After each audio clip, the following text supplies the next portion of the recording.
El lenguaje y la internalización de las funciones psicológicas superiores y la zona de desarrollo próximo de Vygotsky. El propósito de este video es compartir las reflexiones realizadas a partir de las investigaciones de Lev Vygotsky en los procesos de desarrollo del lenguaje y el aprendizaje en el niño para integrar los conceptos que permitan la apropiación de los procesos psicológicos superiores. Mi nombre es Marisol Murguía Salazar, estudiante de la Maestría en Educación Especial para la Universidad IEXPRO.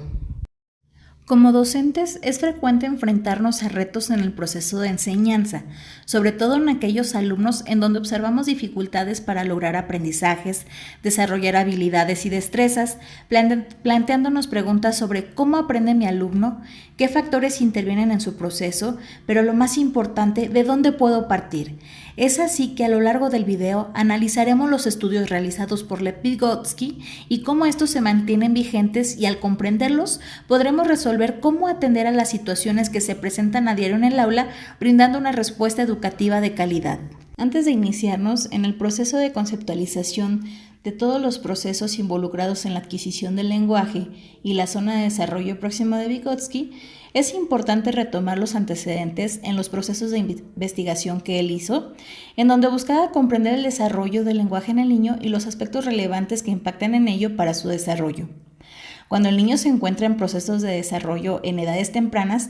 realiza descripciones limitadas de los objetos que observa. Es conforme va creciendo que proyecta de manera más elaborada sus descripciones, observando su entorno como un todo.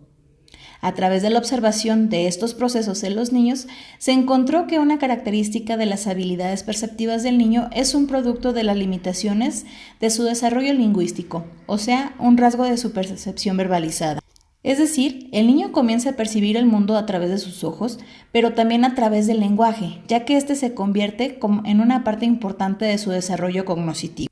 Por tanto, se considera que el lenguaje adopta una función sintetizadora que a su vez es también un medio para ampliar su percepción cognoscitiva, dando pie al desarrollo de los procesos superiores.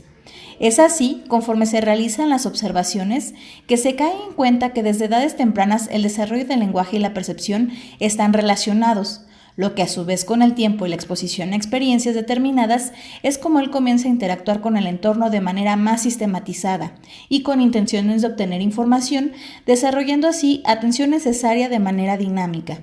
Toda información es almacenada en la memoria como un método para unir elementos de las experiencias pasadas con el presente, dando como resultado dos nuevas funciones: las representaciones simbólicas y las determinaciones de la acción proyectada.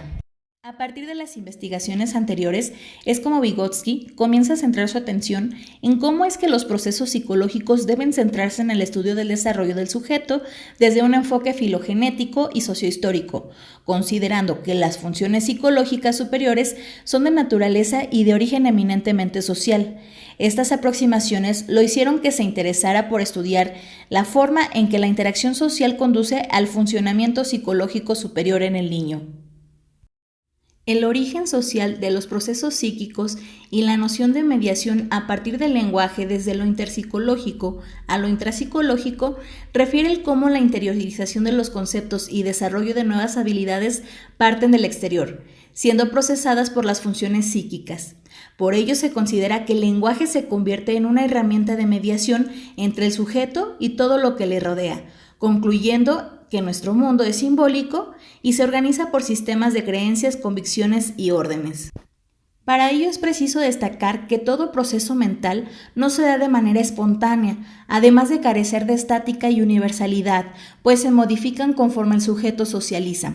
El enfoque histórico-cultural pone especial interés a la esfera cognoscitiva del hombre y lo traslada al desarrollo integral de la personalidad, dando paso a la metaconsciencia mediante el control del pensamiento, mismo que se genera a partir de la experiencia vivida del sujeto. Cada paso dado en las investigaciones permite visualizar cada vez más cómo todo este proceso de desarrollo no deja de vincularse con el lenguaje y su propio enriquecimiento. Las palabras se convierten en mediadoras y complementan el pensamiento sin reemplazarlo,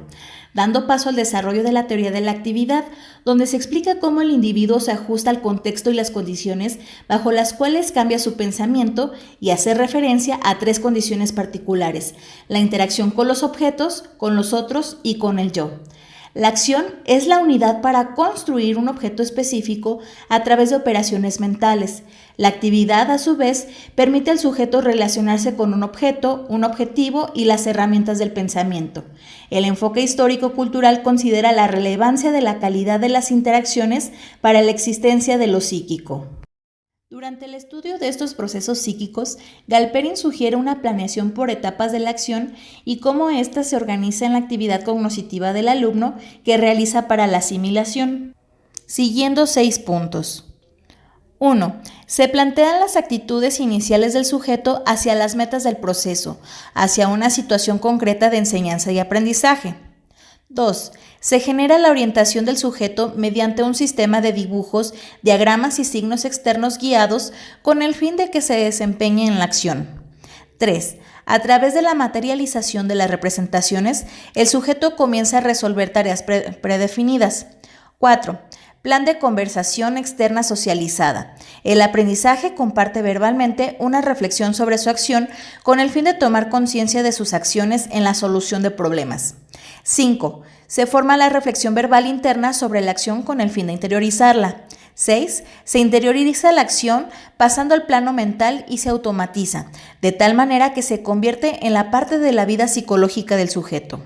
A partir de lo anterior, es como se comprende que el contexto de la enseñanza adquiere vigencia en los postulados de Vygotsky, los cuales hacen referencia al diagnóstico, los niveles de ayuda y a la zona de desarrollo potencial, así como a las situaciones sociales del desarrollo, que son categorías que propician un proceso reflexivo de las condiciones para la enseñanza. De aquí que se entienda la importancia del papel de cada uno de los sujetos partícipes en el aula, puesto que el carácter activo en la regulación de la actuación se determina histórica y socialmente en su origen y desarrollo, en la medida en que forma el proceso de actividad y comunicación que el sujeto establece con el medio sociohistórico en el que vive. Para la enseñanza desarrolladora es imprescindible considerar 2 niveles evolutivos en los estudiantes, el de sus capacidades reales y el de sus posibilidades por aprender y desarrollarse con ayuda de los demás. La diferencia existente entre estos 2 niveles es lo que Vygotsky denomina la zona de desarrollo próximo, que no es otra cosa más que la distancia entre el nivel real de desarrollo, determinado por la capacidad de resolver independientemente un problema, y el nivel de desarrollo potencial, determinado a través de la resolución de un problema bajo la guía de un adulto o en colaboración con otro compañero más capaz.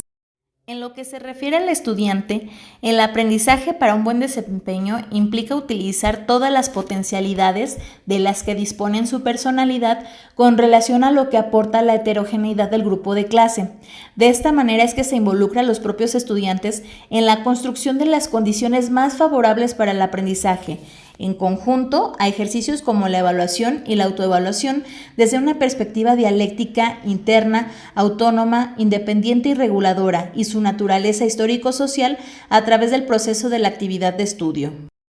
De aquí parte la relevancia de un concepto introducido en esta teoría desarrollada por Vygotsky, donde se refiere a la mediación como parte de la interacción entre el adulto y el niño, hablando especialmente en lo que se refiere a la instrucción formal, lo cual dio pie a la organización social de la instrucción, referidos como los periodos sensitivos y óptimos en los que la instrucción alcanza su grado máximo de efectividad y cómo el concepto de zona ofrece el potencial para identificar estos periodos, que desde el enfoque de Vygotsky están relacionados con los procesos sociales y culturales, con la cooperación y la instrucción. La clave está en el sistema social dentro del cual se espera que el niño aprenda y en la comprensión del sistema social creado por estudiantes y maestros. Estas interacciones sociales también están mediadas por los signos e instrumentos como el habla, la escritura, las matemáticas, para mediar sus interacciones entre sí y sus entornos.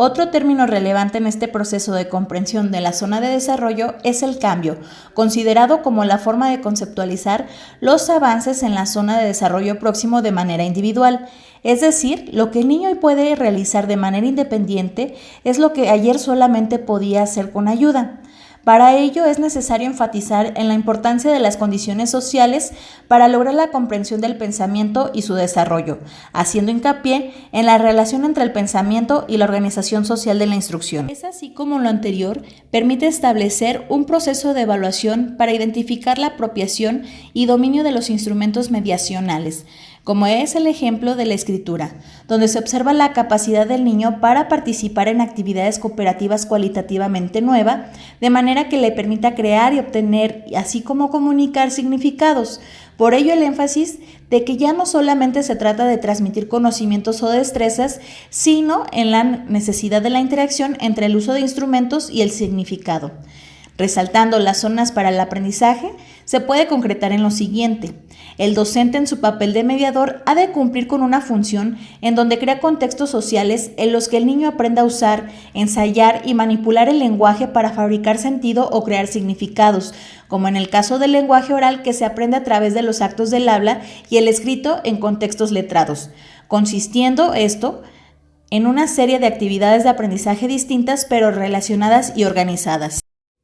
La mediación del significado es donde se requiere que el docente cubra un papel donde ha de clarificar, ampliar y guiar la comprensión de actividades y tareas por parte de los alumnos. Por ejemplo, el objetivo de la lectura es la comprensión, por tanto el maestro ha de propiciar acciones para lograrlo a través de estrategias sistematizadas, lo cual también implica animar a los niños para aplicar sus propias habilidades para la escritura y generar producciones a partir de lo que han aprendido en otros textos. Como parte del estudio de las zonas de desarrollo, es necesario considerar la discusión como un concepto asociado a ello, donde no se pierda el carácter social del aprendizaje. Es decir, la discusión permitirá en un momento dado que el niño se apropie de los conceptos para abordar actividades nuevas y más avanzadas, utilizando este conocimiento para transformar otras situaciones de aprendizaje de manera social, creando zonas de desarrollo colectivas como parte de un sistema de enseñanza. Es momento de centrarnos en el análisis de la enseñanza, el cual no se puede resolver de modo correcto, ni siquiera sitúa la relación entre el aprendizaje y el desarrollo en niños de edad escolar, sino es a través del análisis de estos procesos que dependen de la aplicación de algunas teorías del desarrollo en el ámbito escolar. Se parte de 3 posiciones teóricas importantes. La primera se centra en la suposición de que los procesos de desarrollo del niño son independientes del aprendizaje, de tal manera que el primero es siempre un requisito para lograr el segundo. Y si las funciones mentales de un niño no han madurado lo suficiente para aprender un tema determinado, toda instrucción resultará inútil. En síntesis, esta aproximación se basa en la premisa de que el desarrollo es una condición previa del aprendizaje. Tal es el caso de la enseñanza de la lectura y la escritura. Para que el niño logre consolidarla, requiere desarrollar algunos prerequisitos para lograrlo con éxito. La segunda posición teórica concibe que el aprendizaje es desarrollo. El aprendizaje está completamente ligado a donde se reduce básicamente a la acumulación de todas las respuestas posibles, es decir, que se da de manera simultánea y se combinan entre sí. El proceso de aprendizaje estimula y hace avanzar el proceso de maduración, siendo un proceso de retroalimentación para el propio niño. La tercera posición teórica nos habla de un punto intermedio entre las anteriores, combinándolas entre sí, donde se concibe que la maduración depende directamente del desarrollo del sistema nervioso y el aprendizaje también como un proceso evolutivo, lo que permite tener una confirmación de las posiciones anteriores, puesto que se encuentra una manera de unificarse al contar con elementos similares para su concepción, encontrando un aspecto en común. Lo anterior permite comprender que el aprendizaje es más que la adquisición de la capacidad de pensar, es la adquisición de numerosas aptitudes específicas para pensar en una serie de cosas distintas, concluyendo que toda actividad depende del material con el que se opera, el desarrollo del conocimiento y el desarrollo de capacidades independientes y particulares en cada uno de los niños. Todo tipo de aprendizaje que el niño encuentre en la escuela tiene una historia previa. Parte de sus primeras preguntas, donde va asimilando los nombres de los objetos de su entorno con apoyo del adulto, creando así situaciones cotidianas de aprendizaje. Es así que se comprende de manera más específica la relevancia del lenguaje en su proceso de aprendizaje, preparándose para ir de un contexto cotidiano y natural a uno más sistemático para la adquisición de nuevos conceptos, proceso fundamental de la zona de desarrollo próximo. Además de las condiciones anteriores, es preciso considerar la imitación que realiza el niño de una serie de acciones que superan sus propias capacidades, ya que a través de ello es capaz de realizar tareas en colectividad o bajo la guía de los adultos. Como punto relevante en este aspecto es que la imitación se da a través del sentido de la vista, por tanto se vuelve relevante la percepción y cómo es que el niño absorbe toda esta información que le permitirá la construcción de sus acciones y pensamientos. Para terminar estas reflexiones, es preciso retomar y ligar todos estos procesos cognitivos que el niño logra desarrollar a partir de su construcción del lenguaje, como puente para la adquisición de nuevos conceptos, lo cual inicia como un medio de comunicación con su entorno y posteriormente se convierte en un proceso interno que le permite organizar su pensamiento, poniendo en marcha una serie de habilidades cognitivas que no podrían darse nunca al margen del aprendizaje.